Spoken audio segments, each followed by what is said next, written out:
नमस्कार दोस्तों, इस सेशन में हम सैम्पलिंग थ्योरम में डिस्कस करेंगे। अभी देखो, सैम्पलिंग थ्योरम डिस्कस करने से पहले हमको सैम्पलिंग मीनिंग क्या होता है ये समझ के लेना पड़ता है। सैम्पलिंग, अभी पहले सैम्पलिंग का मीनिंग देखेंगे। और जो भी स्टूडेंट फर्स्ट टाइम मेरे चैनल को विजिट कर रहे हैं उनको एक रिक्वेस्ट है, अगर कुछ लेक्चर समझ में आ रहे होंगे तो चैनल को लाइक सब्सक्राइब और शेयर करो। कम्युनिकेशन इंजीनियरिंग या फिर कम्युनिकेशन सिस्टम की जो भी सिलेबस वाइज टॉपिक है, हमने मेरे प्लेलिस्ट में जाके आप देख सकते हैं और उसका एडवांटेज भी ले सकते हैं। अभी देखेंगे सैम्पलिंग मीनिंग क्या होता है। Sampling is the process of converting CTS, उसका मीनिंग होता है continuous time signal, into discrete time signal DTS by taking measurement और sample of a signal at regular time interval. इनका मीनिंग सैम्पलिंग का सीधे लैंग्वेज में मीनिंग सीधे आसान लैंग्वेज में मीनिंग होता है कि जो भी सीटीएस है कंटिन्यूस टाइम सिग्नल, उसको हमको किससे कन्वर्ट करना है, डीटीएस डिस्क्रीट टाइम सिग्नल में कन्वर्ट करना है। सीटीएस मिस होता है वो एनालॉग सिग्नल और डीटीएस मिस होता है वो डिजिटल या डिस्क्रीट टाइम सिग्नल होता है। तो सैम्पलिंग प्रोसेस हम उसको ही बोलते हैं कि सीटीएस का कन्वर्जन डीटीएस में करना, उसको बोलेंगे हम सैम्पलिंग। अब उसका बेसिक ब्लॉक डायग्राम हमने यहाँ पे देखा है, ये देखो हमारा सीटीएस में एनालॉग सिग्नल है और ये सैम्पलिंग है। और यहाँ पे डीटीएस में डिस्क्रीट टाइम सिग्नल या फिर डिजिटल सिग्नल उसको बोलेंगे, तो उसको कन्वर्जन करने की जो प्रोसेस होती है उसको बोलेंगे हम sampling. The sampling theorem was first introduced by Harry Nyquist in 1928, popularized by Claude Shannon। अभी देखो, सैम्पलिंग थ्योरम जो है किसने इंट्रोड्यूस किया था, हैरी नाइक्विस्ट है, लेकिन पॉपुलराइज किसने किया था, क्लाउडे शानन, उसने पॉपुलराइज किया था। Because of their contribution it is often called as Nyquist Shannon sampling theorem. दोनों का जो भी कंट्रीब्यूशन है उस वजह से हम उसको नाइक्विस्ट शैनन सैम्पलिंग थ्योरम ऐसे भी कह सकते हैं। अभी सैम्पलिंग प्रोसेस शुड सेटिस्फाई, जो भी हम सैम्पलिंग प्रोसेस कर रहे हैं उसको दो कंडीशन सेटिस्फाई होनी चाहिए।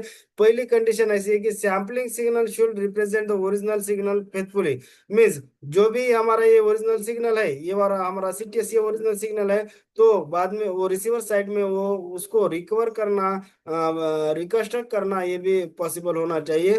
We should be able to reconstruct the original signal from its sample version. Means जो भी सैंपल वर्जन है, थोड़ा सा मैं इसको क्लियर कर लेता कि आप ये हमारा सैंपल वर्जन है, उसको ओरिजिनल सिग्नल में रिकवर करना या रिकंस्ट्रक्ट करना ये होना चाहिए। Otherwise that is not the faithful sampling process. Means जो भी हमारा डीटीएस है उसको हमको ओरिजिनल सिग्नल में फिर रिकवर करना ये भी पॉसिबल होना चाहिए, अदरवाइज सैम्पलिंग करके कुछ मतलब नहीं होता है। अभी sampling theorem, statement of the sampling theorem, sampling theorem का स्टेटमेंट क्या है ये देखेंगे। सैम्पलिंग फ्रीक्वेंसी कौन सी, इसको बोलेंगे एफएस इज ग्रेटर देन और equal to twice the maximum frequency of the signal. अभी देखो एफएस में कौन सा है हमारा सैम्पलिंग फ्रीक्वेंसी कितनी होनी चाहिए, ग्रेटर देन और इक्वल टू 2 FM ये होना चाहिए, उसको बोलेंगे हम सैम्पलिंग थ्योरम। फिर FS is the sampling frequency, sampling frequency miss sampling rate भी बोल सकते हैं, मिस सैम्पलिंग रेट भी आप उसको बोल सकते हैं। Miss number of sample taken in 1 second और पर सेकंड, 1 सेकंड में कितने सैंपल ले रहे हैं उसको बोलेंगे हम सैम्पलिंग फ्रीक्वेंसी या फिर सैम्पलिंग रेट बोल सकते हैं। और एफएस इज इक्वल टू कितना आता है, 1/TS। अब टीएस क्या है, सैम्पलिंग इंटरवल, और उसको बोलेंगे टाइम बिटवीन टू सैंपल्स। जो भी टाइम बिटवीन टू सैंपल होगा उसको बोलेंगे हम सैम्पलिंग इंटरवल। और एफएम क्या होता है, maximum frequency of the signal. तो आपको एग्जाम में पूछता है कि state the sampling theorem, sampling theorem क्या होता है कि एफएस इज ग्रेटर देन और equal to twice the FM. ये स्टेटमेंट हमको, ये सिर्फ इतना भी ब्लॉक अगर आपने याद रखा तो भी आपको आसान से वो लिख सकते, आप आसान से वो लिख सकते हैं। एफएस इज ग्रेटर देन और इक्वल टू ट्वाइस एफएम, ये आपको याद रखना है। बाद में देखा हमने, थोड़ा सा मैं इसको ऊपर लेता, हाँ एक मिनट, थोड़ा मैं स्लाइड को अच्छी तरह से,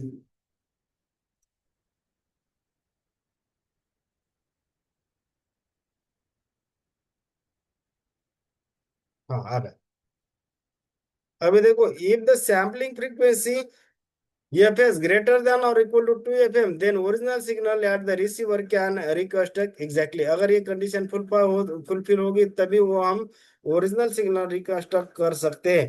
if the sampling frequency FS great less than 2 FM, then distortion occurs called as aliasing। Effect. अगर ये कंडीशन सेटिस्फाई नहीं कर रहा है तो डिस्टॉर्शन ऑकर होता है और उसको बोलते हैं कि aliasing effect. Consider the example bandwidth of human speech approximately 4 kilohertz. अब ये जनरल एग्जांपल आप कंसीडर करो। अब परफेक्ट सैम्पलिंग किसको बोलेंगे? एफएम कितना लिया है हमने? एग्जांपल कंसीडर 4 किलोहर्ट्ज लिया है। According to sampling theorem FS is greater than और इक्वल टू 2 एफएम। अभी 2 इंटू एफएम कितना है हमारा? 4, एज इट इज पुट किया तो क्या हो जाएगा? 8 kilohertz. If the signal is sample at 8 kilohertz और more than 8 kilohertz, condition satisfied. जो भी हमारी ये वाली कंडीशन है ना, ये सेटिस्फाई हो रही है। Original signal at the receiver can be reconstructed correctly. This is called as perfect sampling. अगर ये वाली कंडीशन हम सेटिस्फाई कर रहे हैं, थोड़ा सा मैं क्लियर कर लेता। हाँ, ये कंडीशन अगर सेटिस्फाई होती है मीन्स क्यों सी F S is greater than और इक्वल टू 2 एफएम, तभी हम ओरिजिनल जो सिग्नल है at the receiver side can be reconstruct correctly. Otherwise वो रिकंस्ट्रक्ट नहीं हो जाएगा अगर ये कंडीशन सेटिस्फाई नहीं होती है तो। मीन्स यहाँ पे ये कंडीशन सेटिस्फाई हो रही है क्योंकि हमने जो एफएस है सैम्पलिंग फ्रीक्वेंसी हमने कितनी ली है? FS is greater then 2 FM. Means हमने कितनी ली है? 8 किलोहर्ट्ज लिए ना। हमारा ओरिजिनल एफएम कितना था? 4 किलोहर्ट्ज। हमने कितनी लिया है? 8 किलोहर्ट्ज से ज्यादा। तो वो क्या हो गया उस केस में? जो ओरिजिनल सिग्नल है हम इजीली रिकंस्ट्रक्ट कर सकते हैं। बाद में अंडर सैम्पलिंग या फिर अलाइजिंग इफेक्ट किसको बोलते हैं? गिवन हमने एक ही एग्जांपल कैसे उसमें एफएम कितना कंसीडर किया? 4 किलोहर्ट्ज। और हमारा सैम्पलिंग थ्योरम क्या है? एफएस इज ग्रेटर देन और इक्वल टू 2 एफएम। अभी एफएस इज ग्रेटर देन और 2 एफएम इज कितना? FS is greater than 8 kilohertz होना चाहिए। But if the signal at the sample frequency 6 kilohertz then 6 is less than 8 kilohertz, condition not satisfied. अभी अगर हमने ये लिया है सैम्पलिंग फ्रीक्वेंसी, अगर हमने फॉर एग्जांपल 6 किलोहर्ट्ज ले लिया तो क्या हो जाएगा? सैम्पलिंग फ्रीक्वेंसी कितनी चाहिए हमारी? ग्रेटर देन 8 किलोहर्ट्ज चाहिए, लेकिन हमारी कितनी है यहाँ पे? 6 किलोहर्ट्ज है। ऐसा अगर हम कर दे तो signal can not be reconstructed correctly at the receiver. Aliasing effect occur this called as under sampling। Means क्या हो जाएगा कि तुम्हारा एफएस हमेशा कितना होना चाहिए? ग्रेटर देन और इक्वल टू 2 एफएम। मीन्स 4 से ग्रेटर, 2 एफएम मीन्स कितना? 8 से ग्रेटर ही होना चाहिए 8 किलोहर्ट्ज से, तभी हम वो ओरिजिनल सिग्नल या रिकंस्ट्रक्ट कर सकते हैं eight the receiver side. Otherwise वो पॉसिबल नहीं है। जब अगर ओरिजिनल सिग्नल रिकवर नहीं होता है, रिकंस्ट्रक्ट नहीं होता है, तो उसको बोलेंगे हम अंडर सैम्पलिंग या फिर एंटी, उसको बोलेंगे अलियासिंग इफेक्ट।